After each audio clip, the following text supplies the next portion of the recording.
Today we're going to see how we determine the drag factor experimentally as well as theoretically to try to understand the equations of motion that go along with the experiment and the practical aspects of this. The idea is to be able to obtain the drag factor because that is a very important consideration in accident reconstruction, to find out exactly what the drag factor was on the road where the accident occurred. So I am going to tailor my discussion about the drag factor of real test vehicles using the California Highway Patrol test on their test facility. What the instrumentation for those experiments are, what the accelerometers do, what's the physics behind the drag factor test. We're going to look at the equations of motion, the acceleration, and the relation to the drag factor. Then we have to understand the multi-body dynamics model, and then if there is technology of doing multi-body or doing bone graft models, I think we are going to look at that.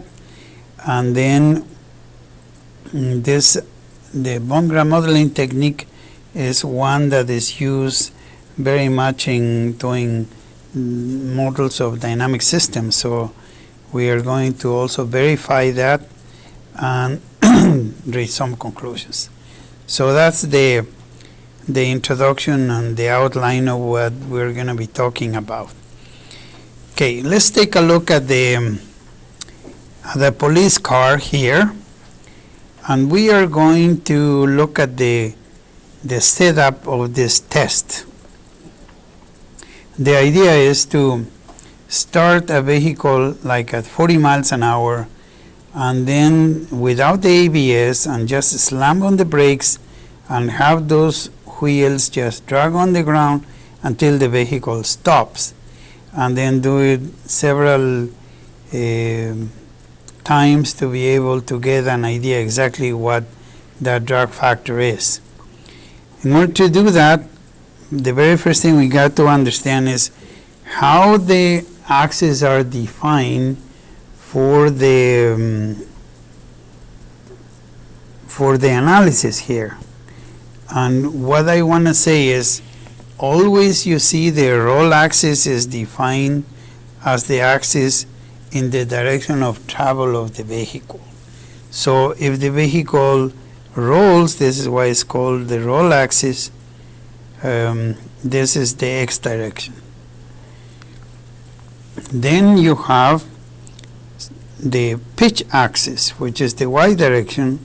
So in this vehicle, if we look at it, the Y would be always towards on the right hand side, on the passenger side of the car.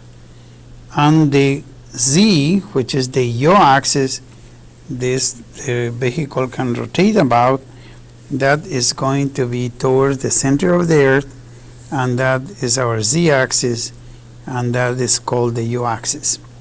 One thing that is very important is that this system has the directions as orthogonal to each other, which means they are perpendicular to each other, and that the product of X cross Y has to be Z. So if we, by the right hand rule, we put the hand towards the X and then we rotate it towards Y, and down would be Z. On the right hand side here there is an instrument called the G-analyst accelerometer, which is put in the middle console of the patrol vehicle, and what there is going to do is going to measure the deceleration of this vehicle, and now we're going to see how that deceleration relates to the drag factor. So here's the experimental analysis in here. The California Highway Patrol facilities in Sacramento were used for this experiment. The setup consisted of a CHP 4 Crown Victoria vehicle skid test, two sets of instruments were installed on this 2004 Crown Victoria patrol vehicle. One is called the G-Analyst and the other one was called the Vericom 4000 DQA. Both of these are instruments that are measuring the deceleration of that vehicle. You saw it in the previous slide. The G-Analyst mounted in the center console of the vehicle, and the other one, the Vericom, is mounted on the windshield of the car. So both of these things are recording simultaneously. The vehicle was driving the velocity of 40 miles an hour, and then the brakes were fully applied. So you have an idea how that experiment looks like. We're going to play this video of that experiment. So there's the car, and then there's the test. Okay, so let's take a look again. Starts at 40 miles an hour, and then slam on the brakes. And we have several data in here. We have the deceleration of the vehicle, and we also have the distance that the vehicle traveled. Okay, so that should be enough to be able to apply equations of motion. And on the right hand side, you can see the Vericom instrument that you see here. This one is the one that is mounted on the windshield of the car. And let's see, we can take a look from inside the vehicle. This is the test.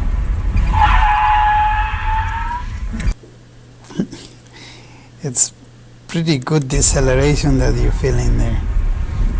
So that is measuring the deceleration of the vehicle. So, but this is, how do we actually know what, the results of this test? The setup and this graph is going to tell you very nicely what we see.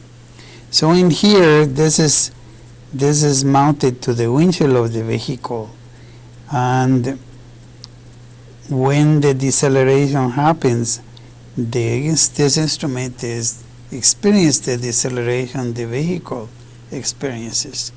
So in here, stores the data, but then it plots. So let's try to understand this plot, because there is like 3 or 4 plots on this one same picture. This is the Vericom 4000 DQA display that measures the acceleration, measures the velocity, and measures the position. Okay, so in here you can see, let's see, let's try to understand the this is the acceleration graph, this blue one. Okay, and then it goes up like this. So it starts from no acceleration to peaks in here. You can see this is theoretically it should be flat because of deceleration, but of course the vehicle has tires and it goes on the surface. It's going to change some, and then of course it goes back down to 0 here. The speed of the vehicle, this is what we see here. This is the we had two instruments here verifying. This is the Vericom. See the green one? See how the velocity goes starting here, and then it goes to 0, see? And this that you see, this it looks like steps in here, this curve. This one is the output of the GPS. So it's taking a sample and then taking another sample, so that's why it would follow the same slope as the one that you have for the very common speed, but that is a way to verify this. And finally, this curve, this green one, that is the distance traveled from where you have the vehicle starts, and then we have, of course, these scales are a little different. The one that you have in here is the one for the acceleration is what you have. So with this data, we should be able to figure out the drag factor. Now, what are the physics behind the drag factor test? You have here the police car. This is the Crown Victoria 2004. And what do you have in here? When the weight is applied, as is applied, you're going to have these two reaction forces, one in the front and one in the back. If the vehicle is moving as it's in the direction of travel here, then you have forces that oppose this motion because you have locked the wheels. Okay? So we deliberately locked the wheels to be able to conduct the test and find out the drag factor. So if you write the, let's just make sure that all the symbols here are okay with everybody. So we have the mass of the vehicle, the acceleration of gravity, normal force in the front wheels, the normal force on the back wheels. The acceleration, the distance from the from the center of mass to the front wheels. B is the distance from the center of mass to the back wheels. H distance from the road to the center of mass. And here we go. UF is going to be the coefficient of friction at the front wheels, and then UR the coefficient of friction at the rear wheels. But you would say, Professor, but shouldn't the two of them be the same? Well, yes, except that if the tire in the front is inflated and the one in the back is deflated, these two are not going to be the same. Let's say if the brakes don't work very well on one and is rotating and the other one is locked, then that's not going to be the same. So that's why we have two different in here. What I think is important to understand, because we're going to see the physics behind this, is that the product of the coefficient of friction times the normal force is the friction force. So this is mu F times F, or mu R times R. R is the real reaction, would be the force that the rear wheels contribute to stopping on the car. If we look in closely how it works, you're going to say, if we apply Newton's equations of motion here, you're going to say that the 2F plus 2R equals to the weight, right? It's not a problem. The vehicle is in equilibrium and on the ground, and so if you take moments about the center of mass, you will end up with this expression. So if the center of mass is towards the front, B is bigger than A, so it means that consequently, if B is bigger than A, then the force on the front would be bigger. So since F are the normal forces, the braking forces are mu F times F and mu R times right for the front, and then this for the rear respectively. So it proves that braking forces on the front tires will be larger than those on the back, and that's what you want. In reality, the distribution of the weight is about 60-40 for that. Okay, very good. So if we use the relationship between F and R,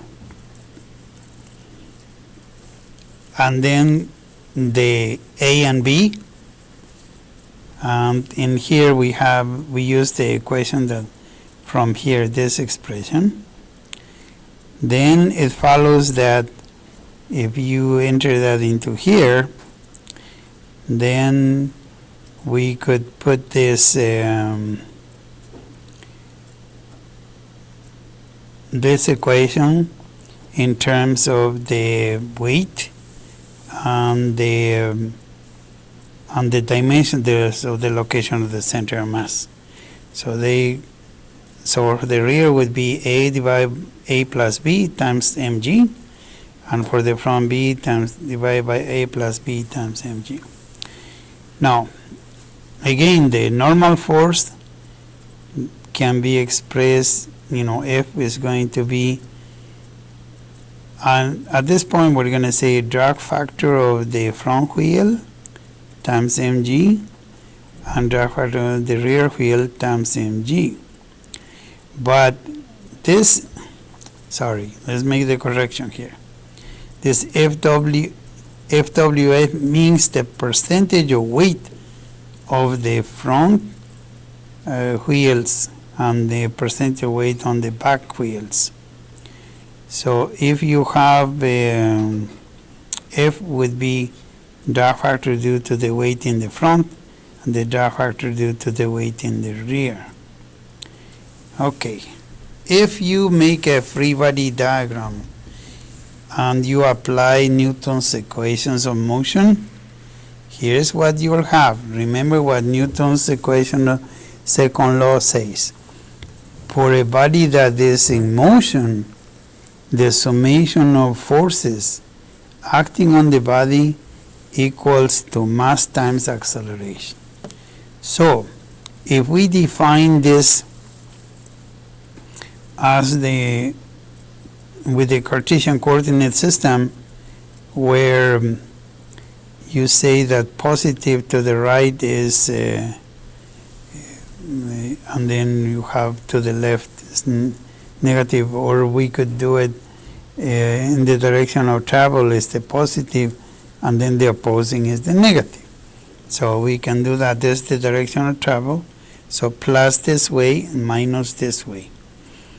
So when you see the car is moving and is braking hard, as it's doing in the test, remember, let's just go back here, this one, and here you see there is going forward, and then those forces oppose the vehicle motion, and then the vehicle stops. Those are these forces, these ones, right there.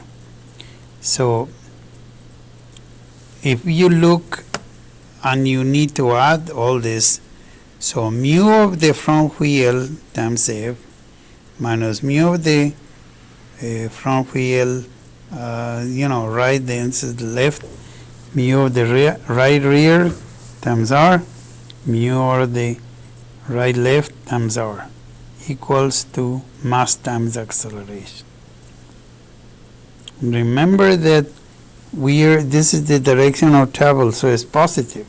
So this one has to be negative, and so is equal to mass times acceleration, because this time is not increasing, it's actually decreasing, and that's what that negative sign also tells us.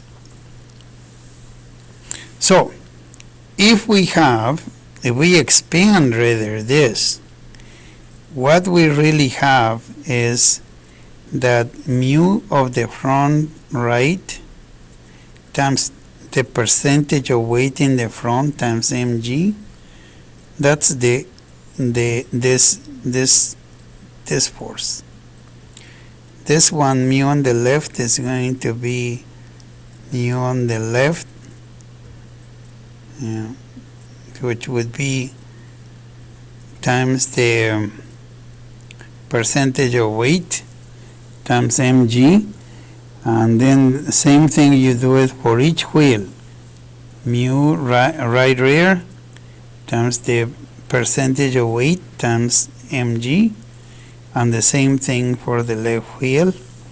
If you do that, then you have this expression here where you have the the expression that has this. This is like an equivalent drag factor, or like effective drag factor for considering each wheel, times mg has to be equal to mass times acceleration.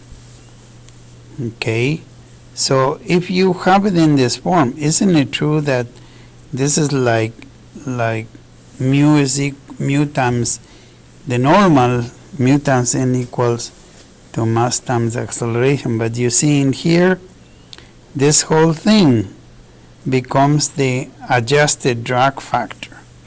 So that's how we define this. So if you have this f mg equals ma, then it follows that the drag factor is the acceleration divided by g. Okay, so what is that tells us? The conclusion of this analysis that is, if the skid test can measure the acceleration, it can measure the drag factor because of this. Yeah, so I hope that's clear, that if you can measure the acceleration, somehow you will be able to measure the drag factor. So here's the idea. We need to do a multi-dynamics model of this. And what we have, this is the patrol car in here, and we need to be able to enter this into the computer. So one way of doing this is using Working Model 2D or using SolidWorks, which is a software for graphics as well. So I think the idea is to digitize the car, and then once you have digitized the vehicle, enter it into the program, into the Working Model 2D program. And when we do that, we need to build a scene of the test and then actually do the test in computer simulation as opposed to real life. So this is why I'm saying that going to the CHP is very beneficial, because those guys have real life. We have software tools and analysis tools, but they have the real thing. Okay, this is what we want to do. We want to be able to take the vehicle here and perform the test, and it should stop. So we have this in here, and then you have this as the deceleration that's trying to make it, make it stop or change the speed. So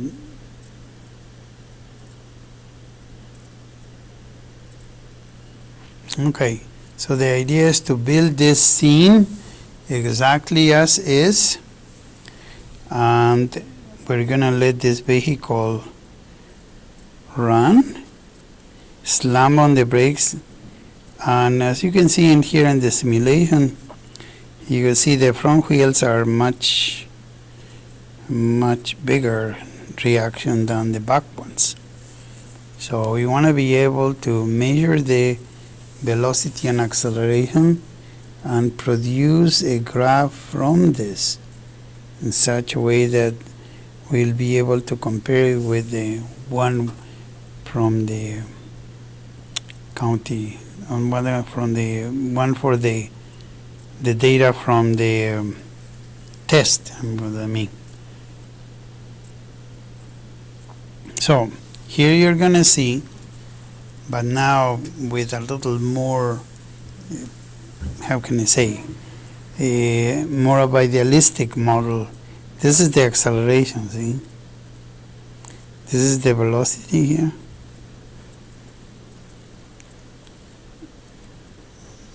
And this is the position.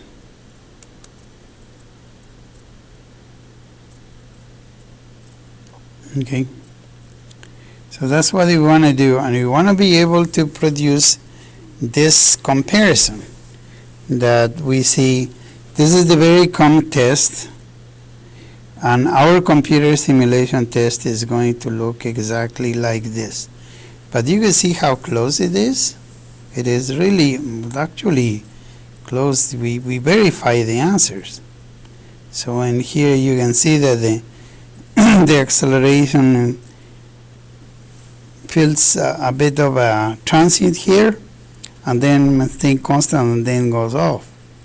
That's what this is, but this gets so much noise from the road as well, which we're not considering on the computer simulation. So here we have the velocity as it goes down, and this is the position, and it goes and stays there. Okay. So we have established what the test is going to be, what our objectives are, and what the results need to look like. So I would like to get us doing just that. So this is going to, I'm going to stop here, setting up the simulation, and then we'll do the second part, which would be will contain the actual modeling and entering the CHP vehicle into the simulation program.